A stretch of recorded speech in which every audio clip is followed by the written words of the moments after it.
X rays, x किरणें। X ray की discovery 1895 में विलियम रॉन्टगन द्वारा की गई थी और उन्हें 1901 में इस डिस्कवरी के लिए नोबेल प्राइज भी मिला था। जब कैथोड रेज हैवी मेटल के टारगेट से टकराती हैं जिसका मेल्टिंग पॉइंट बहुत ज़्यादा होता है, तो उनकी मैक्सिमम एनर्जी टारगेट के टेम्परेचर को बढ़ाने में खर्च हो जाती है और थोड़ी सी एनर्जी नए टाइप्स के वेव में कन्वर्ट होती है। ये जो नया वेव हमको मिलती है, नए टाइप की वेव हमको मिलती है, उस नए टाइप की वेव को हम लोग बोलते हैं X rays. X rays electromagnetic waves होती हैं जिसमें वेवलेंथ रेंज 1 एंगस्ट्रॉम से तकरीबन 100 एंगस्ट्रॉम के बीच में होती है।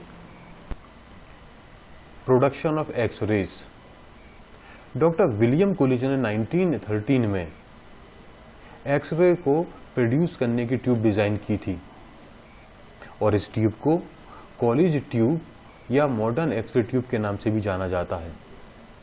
उन्होंने पाया कि जब फास्ट मूविंग इलेक्ट्रॉन्स को हैवी मेटल टारगेट से टकराया जाता है जिसका मेल्टिंग पॉइंट बहुत ज़्यादा हो, जैसे कि प्लेटिनियम, टंगस्टन, मोलिब्डेनम, तो एक्सरेज का प्रोडक्शन होता है।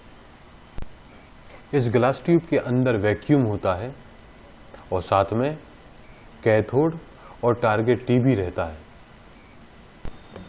सबसे पहले फिलामेंट एफ में करंट पहुंचाते हैं और फिलामेंट एफ को गर्म करते हैं। जब फिलामेंट एफ गर्म होता है तो इसमें से इलेक्ट्रॉन्स निकलते हैं।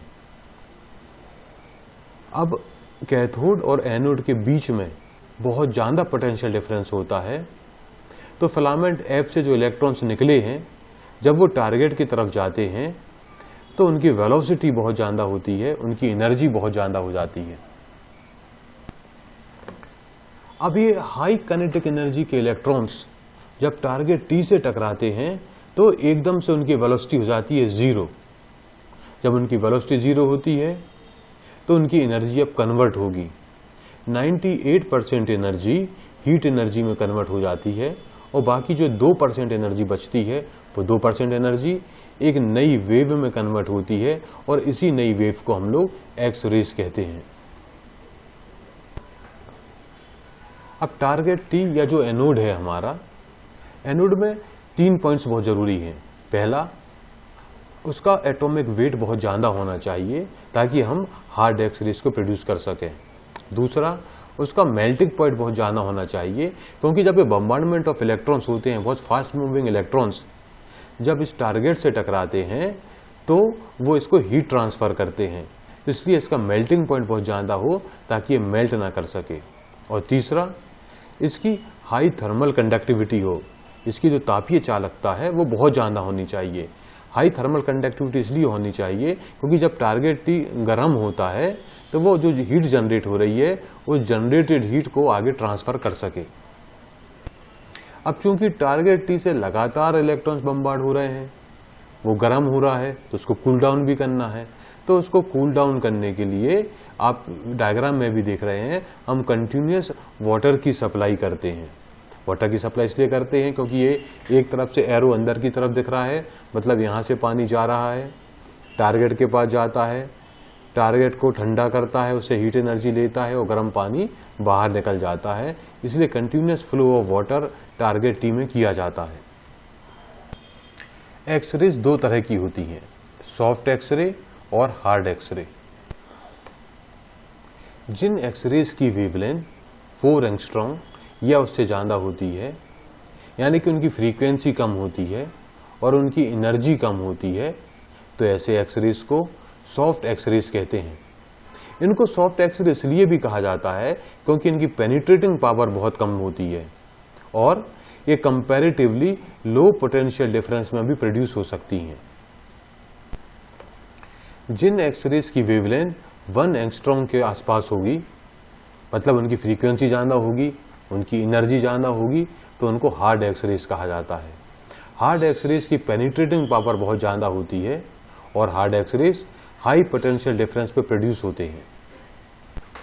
एक्सरे के स्पेक्ट्रम 2 टाइप के होते हैं, कंटिन्यूस एक्सरे स्पेक्ट्रा या characteristic X ray spectra.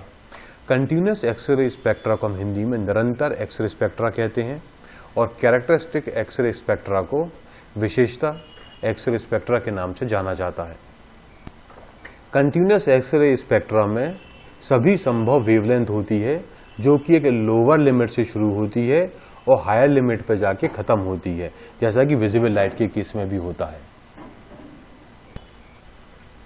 Continuous X ray spectra तब प्रोड्यूस होता है जब हाई वेलोसिटी के इलेक्ट्रॉन्स टारगेट से टकराते हैं। जब वो टारगेट से टकराते हैं तो वो टारगेट को तो गर्म करते हैं, 98% एनर्जी तो उनको टारगेट को गर्म करने में चली जाती है। जो 2% एनर्जी बची जिससे एक्सरे बनता है, इसी 2% एनर्जी से हमको कंटिन्यूस एक्सरे स्पेक्ट्रा मिलता है। तो फास्ट मूविंग इलेक्ट्रॉन्स जब टारगेट से टकराते हैं तो वो टारगेट के एटम्स में पेनिट्रेट कर जाते हैं। जब वो टारगेट के एटम में पेनिट्रेट करते हैं तो एटम का न्यूक्लियस जो कि अट्रैक्टिव फोर्स लगाता है उनको अपनी तरफ अट्रैक्ट करता है। इसी फोर्स ऑफ अट्रैक्शन के कारण इलेक्ट्रॉन्स अपने पाथ से डिफ्लेक्ट हो जाते हैं। आप ये चीज डायग्राम में भी देख रहे होंगे। एक ग्रीन कलर का इलेक्ट्रॉन आ रहा है, टारगेट एटम के पास गया, टारगेट एटम में पेनिट्रेट किया। लाल कलर का आपको न्यूक्लियस दिख रहा है जिसने अट्रैक्टिव फोर्स लगाया और पेनिट्रेटिंग इलेक्ट्रॉन न्यूक्लियस की तरफ डिफ्लेक्ट हो गया।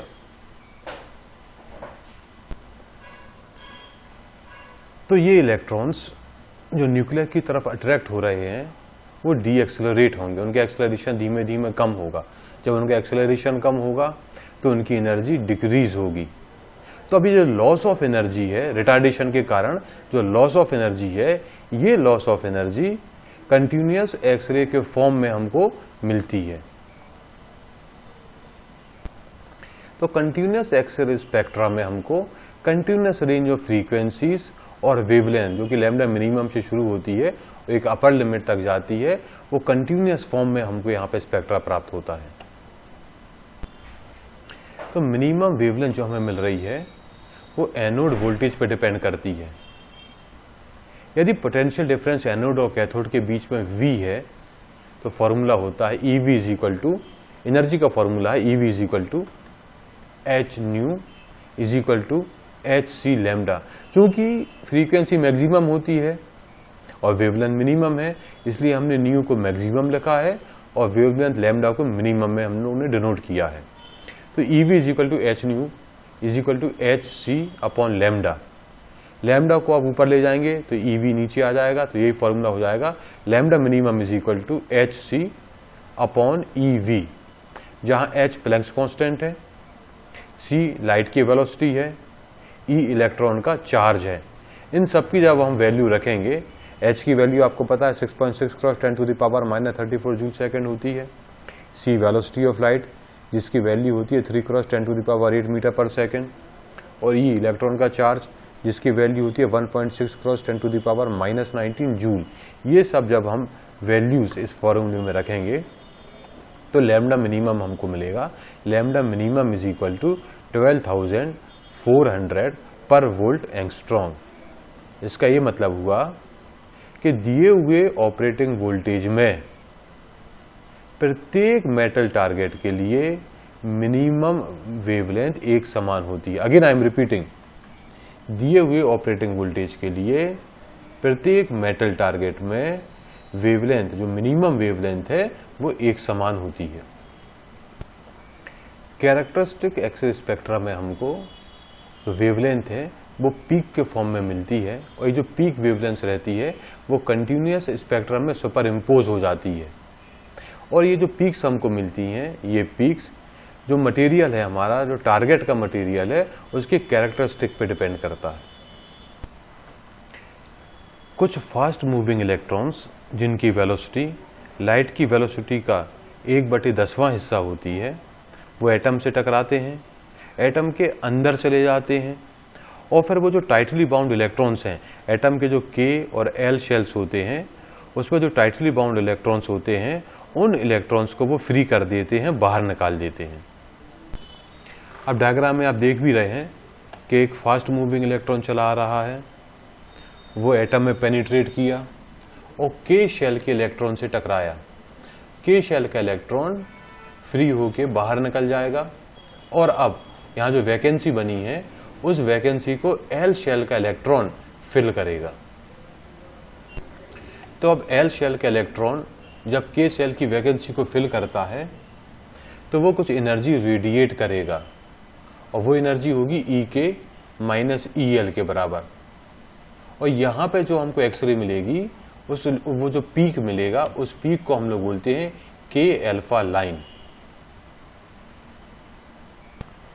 इसी तरह से यदि M शेल का इलेक्ट्रॉन K शेल की वैकेंसी को फिल करेगा तो हमको K बीटा लाइन मिलेगी।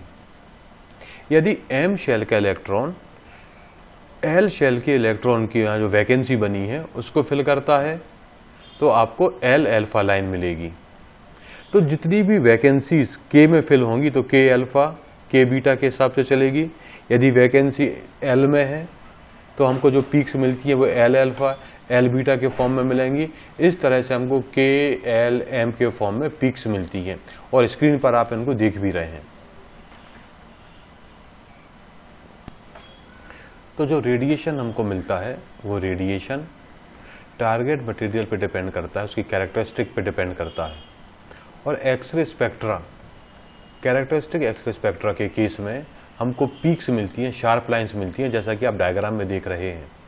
और ये जो पीक्स हमको मिल रही हैं ये पीक्स टारगेट की कैरेक्टरिस्टिक कहलाती हैं, इसीलिए इस स्पेक्ट्रा को हम लोग कैरेक्टरिस्टिक स्पेक्ट्रा भी कहते हैं। एक बार ध्यान से आप डायग्राम देखें, यहाँ पे आपको कंटिन्यूस स्पेक्ट्रा तो मिल ही रहा है और उस कंटिन्यूस स्पेक्ट्रा में कुछ पीक्स मिल रही हैं जो इसके पहले हमने देखी थी ना, K अल्फा K बीटा वाली पीक। L से यदि इलेक्ट्रॉन K में आता है तो K अल्फा मिलता है, M से इलेक्ट्रॉन K शेल में आता है तो हमको K बीटा मिलता है। तो ये K alpha K beta peaks आप देख रहे हैं। तो कंटिन्यूस स्पेक्ट्रा में कैरेक्टरिस्टिक स्पेक्ट्रा की पीक्स सुपर इम्पोज हो जाती हैं। तो कंटिन्यूस स्पेक्ट्रा और कैरेक्टरिस्टिक स्पेक्ट्रा में क्या अंतर होता है? कंटिन्यूस स्पेक्ट्रा में जो हमको स्पेक्ट्रम मिलता है उसमें सभी पॉसिबल वेवलेंथ हमको मिलती हैं जो एक मिनिमम लिमिट से शुरू होती हैं। कैरेक्टरिस्टिक स्पेक्ट्रा में हमको कुछ पीक्स मिलती हैं। कंटिन्यूस स्पेक्ट्रा में फास्ट मूविंग जो इलेक्ट्रॉन्स होते हैं उनमें डीएक्सेलरेशन होता है और इस कारण से वो एनर्जी को रेडिएट करते हैं।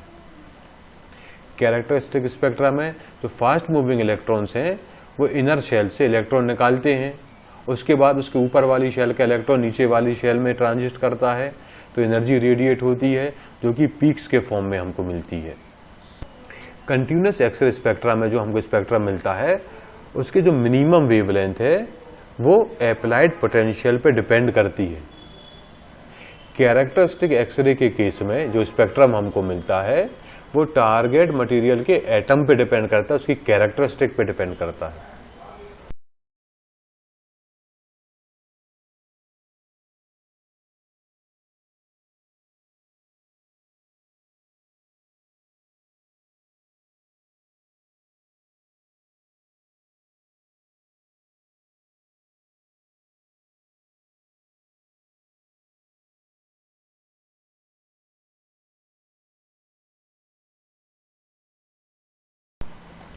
एक्सरेज मैग्नेटिक फील्ड और इलेक्ट्रिक फील्ड में डिफ्लेक्ट नहीं होती क्योंकि उनके पास कोई चार्ज नहीं होता, न्यूट्रल होती हैं। वो फोटो इलेक्ट्रिक इफेक्ट को प्रोड्यूस करती हैं, फोटोग्राफिक प्लेट को अफेक्ट करती हैं। जिस गैस में से एक्सरेज पास होती है उसको आयोनाइज कर देती हैं। उनमें रिफ्लेक्शन, रिफ्रैक्शन, डिफ्रैक्शन हो सकता है, इंटरफेरेंस और पोलराइजेशन भी हो सकता है और फ्लोरोसेंस को भी वो प्रोड्यूस कर सकती हैं। यूजेस ऑफ एक्सरेज, पहला एक्सरे का जो सबसे इंपॉर्टेंट यूज है वो मेडिकल एप्लीकेशन में है, मेडिकल साइंस में इसका यूज होता है। फ्रैक्चर्स, ट्यूमर्स को पता लगाने में इसका यूज करते हैं। टीबी, किडनी में स्टोन है या नहीं है, गॉल ब्लैडर में स्टोन है या नहीं है, जिसको पथरी भी कहते हैं, उसको पता लगाने में इसका यूज होता है। कई तरह की स्किन डिजीज, कैंसर, ट्यूमर्स आदि को क्योर करने में भी एक्सरे का यूज किया जाता है। इसके इंडस्ट्रियल एप्लीकेशंस होते हैं, किसी मटेरियल में कोई डिफेक्ट हो, फ्लॉस हो, उसको डिटेक्ट करने में इसका यूज होता है। वेल्डिंग अच्छे से हुई है या नहीं हुई है, इंसुलेटिंग मटेरियल अच्छे से यूज किया गया या नहीं किया गया, उसके लिए एक्सरेज का यूज होता है। एलॉयज के स्ट्रक्चर की एनालाइज करने के लिए, स्ट्रेंथ पता लगाने के लिए भी एक्सरेज का यूज किया जाता है। इसके अलावा इसके साइंटिफिक एप्लीकेशंस में क्रिस्टलाइन स्ट्रक्चर और एलॉयज को स्टडी करने में हम एक्सरेज का यूज़ करते हैं। केमिकल एलिमेंट्स के आइडेंटिफिकेशन में इसका यूज़ होता है। जो कॉम्प्लेक्स मॉलिक्यूल्स होते हैं उसके स्ट्रक्चर को पढ़ने के लिए हम एक्सरेज का यूज़ करते हैं, जिसे कि हम लोग एक्सरे डिफ्रैक्शन के नाम से भी जानते हैं। अब हम कुछ MCQs देखते हैं, multiple choice questions. Question number 1, X ray क्या है? यह फिनोमिनन है काइनेटिक एनर्जी को रेडिएशन में कन्वर्ट करने का, या मोमेंटम के कन्वर्जन का, एनर्जी के मास में कन्वर्जन का, या principle of conservation of energy. तो आंसर इज ए। यहां पर काइनेटिक एनर्जी रेडिएशन में कन्वर्ट होती है। एक्सरे में एमिटेड एक्सरे बीम की इंटेंसिटी कैसे बढ़ाई जा सकती है? फिलामेंट करंट के बढ़ाने से, या फिलामेंट करंट को डिक्रीज करने से, टारगेट के पोटेंशियल को बढ़ाने से, या टारगेट पोटेंशियल को कम करने से। तो answer is A, filament current को बढ़ाने से। क्वेश्चन नंबर 3, जो हमको फ्रैक्चर होता है, हड्डी टूट जाती है, इसको पता लगाने के लिए कौन सी एक्सरे का यूज किया जाता है? Hard X ray, soft X ray, both A and B, या मॉडरेट एक्सरे। तो answer is A, hard X ray. एक बहुत अच्छा एक्सरे सोर्स नैरो बीम देगा और उसके साथ साथ क्या देता है? Parallel X rays, perpendicular X rays, anti parallel X rays, या एंटी परपेंडिकुलर एक्सरेज। तो इसका आंसर है ए, पैरेलल एक्सरेज। एक्सरेज के पास क्या होता है? Short wavelength, high frequency, both A and B, या लॉन्गेस्ट वेवलेंथ। तो आंसर इज सी। इनके पास शॉर्ट वेवलेंथ भी होती है जो कि 1 एंगस्ट्रॉम रहती है, और हाई फ्रीक्वेंसी रहती है। क्योंकि वेवलेंथ शॉर्ट है तो फ्रीक्वेंसी हाई होगी। क्वेश्चन 6, यदि फास्ट मूविंग इलेक्ट्रॉन्स एकदम से डीएक्सेलरेट होते हैं तो क्या प्रोड्यूस होता है? Alpha rays, beta rays, gamma rays, या एक्स रेस। बहुत इजी क्वेश्चन है हालांकि ये। Answer is D, X rays. Question 7, energy passing through the unit area is.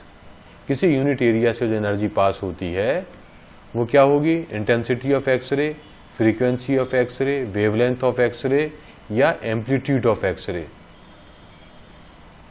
तो answer is A, intensity of X ray. यानी कि पर यूनिट एरिया से जो एक्सरे निकलता है उसको हम इंटेंसिटी ऑफ एक्सरे के नाम से भी जानेंगे। जो एनर्जी होगी वो इंटेंसिटी ऑफ एक्सरे के नाम से भी जानी जाएगी। एनर्जी ज़्यादा है तो इंटेंस एक्सरे कहलाएगी, एनर्जी कम है तो लेस इंटेंस एक्सरे कहलाती है। तो इस वीडियो में हमने एक्सरेज को समझा। यदि आपके कोई डाउट्स हो या क्लैरिफिकेशन हो तो स्क्रीन पर दिख रहा ईमेल के थ्रू आप कांटेक्ट कर सकते हैं। फिजिक्स के दूसरे वीडियो देखने के लिए स्क्रीन पर दिख रही वेबसाइट पर विजिट करें। थैंक यू, धन्यवाद।